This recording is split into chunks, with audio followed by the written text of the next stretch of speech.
we know a lot of you wanted this to happen. It's finally time to look at our first Touhou game. We're sure many of you didn't think it would be like this, though. Touhou Genso Rondo Bullet Ballet takes the Danmaku-style gameplay that Touhou brought into the mainstream PC audience and mixes it with fighting game elements. Nothing totally out of place, as some fighting games do exist in the canon. And voila, Genso Rondo Bullet Ballet. But wait, haven't we seen this before? You all know by now that we love us some genre fusion here on Bullet Heaven, but we're super certain that we've already seen this exact setup before. Like, 3 times before. Vortex Senko no Rond, Acceleration of Saguri X, and Senko no Ron Duo were covered on Bullet Heaven episodes 55, 57, and 146 respectively. We're going to go ahead and apply a new classification for this kind of game, Ballet Shooter. Touhou Genso Rondo seems to have been based nearly identically on Senko no Rond in specific, which comes as no surprise, as G.Rev licensed the engine that Genso Rondo uses. So does it bring anything new to the table? Let's take a closer look.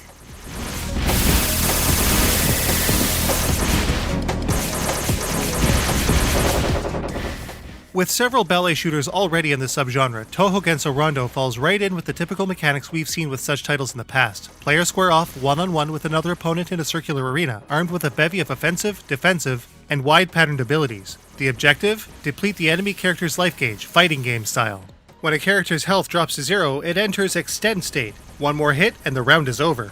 Players have their choice of several modes of play when the game starts, including story, arcade, and boss rush, as well as online and local versus modes. When the mode chosen has been selected, players then choose from a wide variety of Touhou characters drawn from the deep pantheon of games that have preceded Genso Rondo. A total of 12 characters will be available, with 3 being downloadable characters that can be purchased through the PlayStation Network store. As of this episode, 11 of the 12 characters are in the game, with the 12th launching sometime in October. It's a bit of a downer, since these characters will have added an additional $12 to the $40 that we paid, pretty much right off the bat. Not a great move for a newly launched game. Genso Rondo has a pretty comprehensive tutorial which allows players to get a pretty good handle on all of the techniques used in the game, but it wouldn't be Bullet Heaven if we didn't go over them here. First, the basics. Movement is handled by the left analog stick or D-pad. Players can move in any direction they choose to position themselves for the best attack or avoiding enemy shots. However, much like in the first Senko no Rond, the movement rate here is slow and stiff. Players can dash out of the way of enemy shots, or to make up a lot of distance in a short amount of time by pressing the R1 button as they move. The result is a dash that does a pretty good job of covering a lot of distance, but the sluggish movement controls can sometimes result in players flying into more shots than they avoid if they aren't careful. On the other side of things, players can also bring up a defensive barrier with the L1 button that slows movements and protects players from damage at the cost of the charge gauge if hit. Moving around is one thing, but suppressing your opponents with heavy curtains of fire is another thing altogether.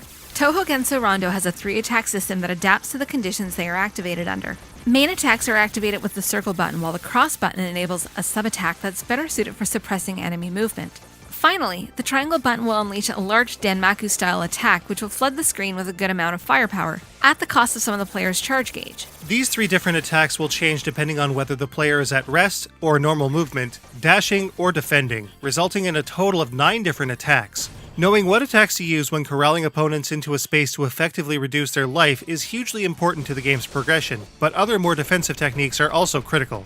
Like Senko no Rond, if a player is able to get their opponent positioned within the ring surrounding their character, a melee attack can be performed to deal a great amount of damage.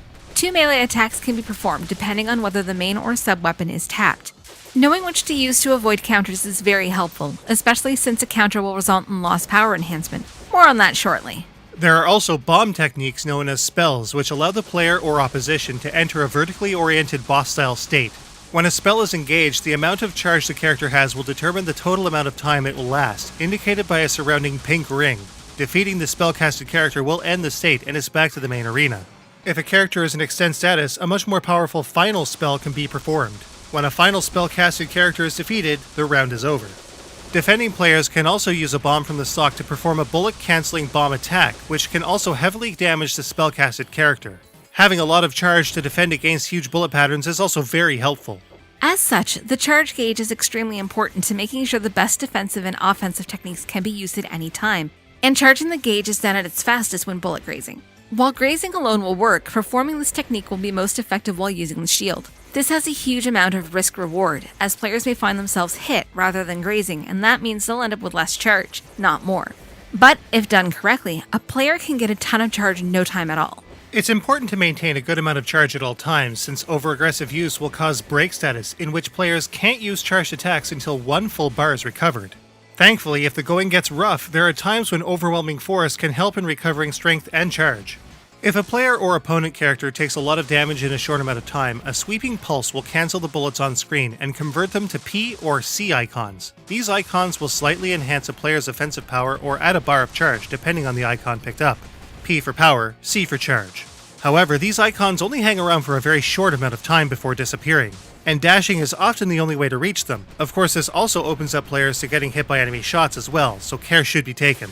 Bullet cancels can also be performed in a local area of effect by pressing the square button, as long as there is charge available to do so. This cancel will produce a random amount of power enhancements. This is a good way to really boost the offensive power of a player's chosen character up to the maximum amount of plus 25%. It's all pretty solid, but in the end, the single-player gameplay boils down to a simple charge, cancel, enhance, attack formula, which ends up getting pretty boring, especially since the difficulty in Genso Rondo is extremely light. There are also no additional difficulty options for players that might want a little more spice. Worse still, using spells is useless, since the CPU just destroys the spell life gauge in no time at all. The bomb stock is therefore better used to destroy opposing spellcasted characters quickly, and since a player gets 3 every single round, there's just no better strategy. The story mode is where the vast majority of Touhou Genso Rondo's gameplay lies, with a unique story to each character to play through. But Genso Rondo's extra game modes leave a lot to be desired too.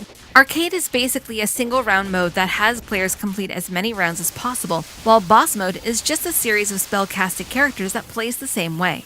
Players carry their life bar and bomb stock to the next round though, so a better performance is always helpful to make use of the limited recovery between each round. The best part of Touhou Genso Rondo has to be the local and online multiplayer, but mileage is definitely going to vary. Having a human opponent evens the odds quite a bit and makes for some intense battles, but online in particular is extremely sparse. It's definitely not for lack of trying, but we have yet to find an opponent anywhere in the world, on any skill level. Weak. But even worse still is a general lack of scoring in the game. No technical bonuses, no combos, no score at all. Well, almost.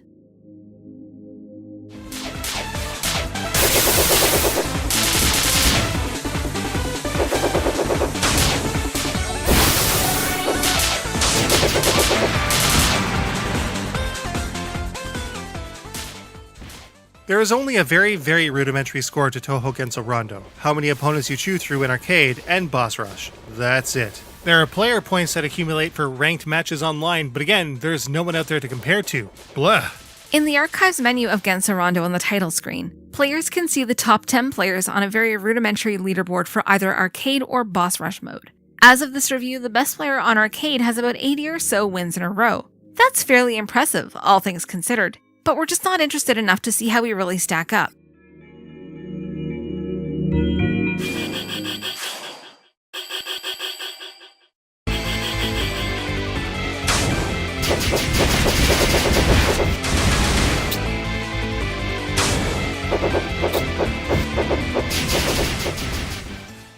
Touhou has been a very popular series in the mainstream despite its very hardcore nature. It really is the game that brought Dabanku to the masses through its wide distribution on PC, with English patches readily available for players that don't understand Japanese. But Team Shanghai Alice is just one guy, and in doing everything in a jack-of-all-tradesy kind of way, some aspects of the original game's presentation is a little on the weak side. Genso Rondo isn't actually a Team Shanghai Alice game though. As a spin-off, there is a lot of art and music direction that surpasses what is generally seen in the original Touhou games. All of the great character design is present here with an overhauled, clean style that makes it look much more modern than their source material. There is still a lot of art that looks like it was made in MS Paint though. On a side note, it's great not to have to look at a bunch of super scantily clad female leads. As far as the in-game visuals go though, the 3D polygon characters are smooth and run at a fairly good rate, though the frame rate can dip significantly when things get very crowded. The UI is also fairly comprehensive and clear. The addition of gauges beside the player characters for charge and health is a welcome touch. It's just too bad that there are only like 4 arenas, which make things feel very repetitive. There are also a ton of visual cues that make it very, very obvious that Genso Rondo was based directly on Senko no Ron, right down to the fonts and circular flourishes. The sound in Touhou Genso Rondo is equally solid, with a great many remix tracks that have found their way out of the PC Dojin titles. A lot of fan favorites are present here, many of which even I have been listening to for quite some time. In the end, we felt that the music was actually the strongest part of the entire game. All the while, the sound effects used are completely serviceable, with a very Senko no Ron vibe. Nothing in specific comes off as annoying or out of place, though there is an interesting lack of VO throughout the entire game. The writing isn't exactly anything to write home about, but it is pretty good for what it is. The storylines are fairly cohesive and work well for the setting and tone. The general use of the term Danmaku is also interesting, and plays into the setting rather well. Some of the victory text can go on forever though. A quick line or two is all that's really needed, not a life story.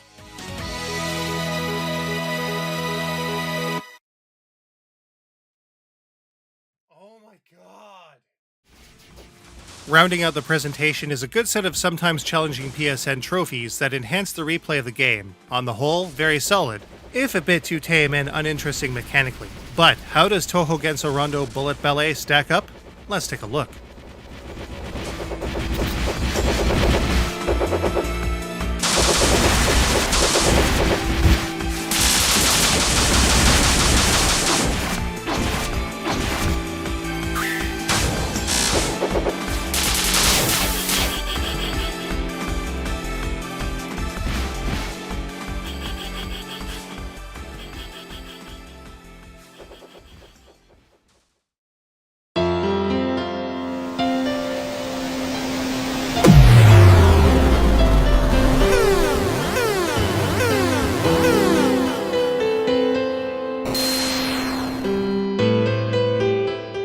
Like Senko no Ron before it, Touhou Genso Rondo is pretty sluggish control-wise.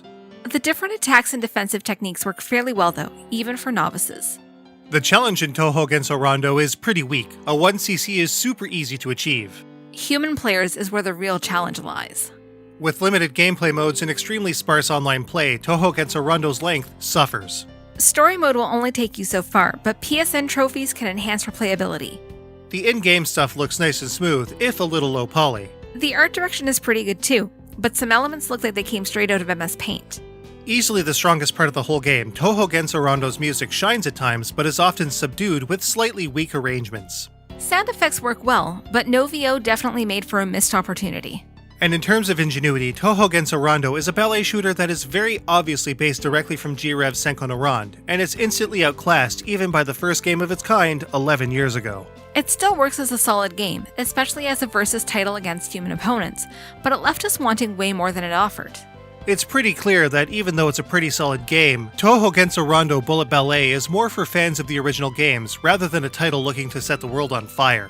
Its general lack of punch and weak extra features make it a game that only super green novices or big fans of Touhou will really get the most out of. Fans of ballet shooters are probably best to stick to Senko no Ron and its Japan-only sequel. Touhou Genso Rondo Bullet Ballet gets a 3.25 out of 5. It may have suffered at a technical level, but Touhou Genso Rondo is very affordable at just $30 US. If you were ever curious about ballet shooters like Senko no Ron but either can't find it or you only have a PS4, Touhou Genso Rondo is still worth a good hard look, and it's available both on the PSN store and at retail.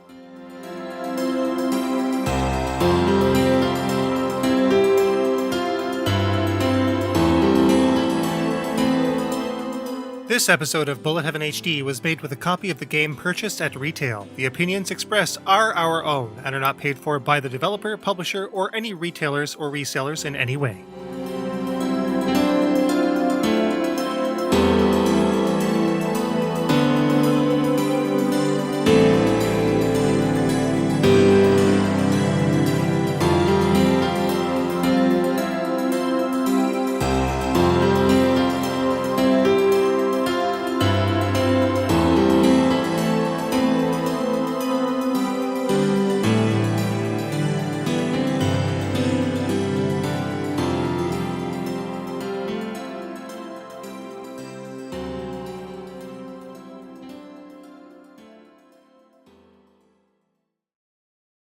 Oh my god!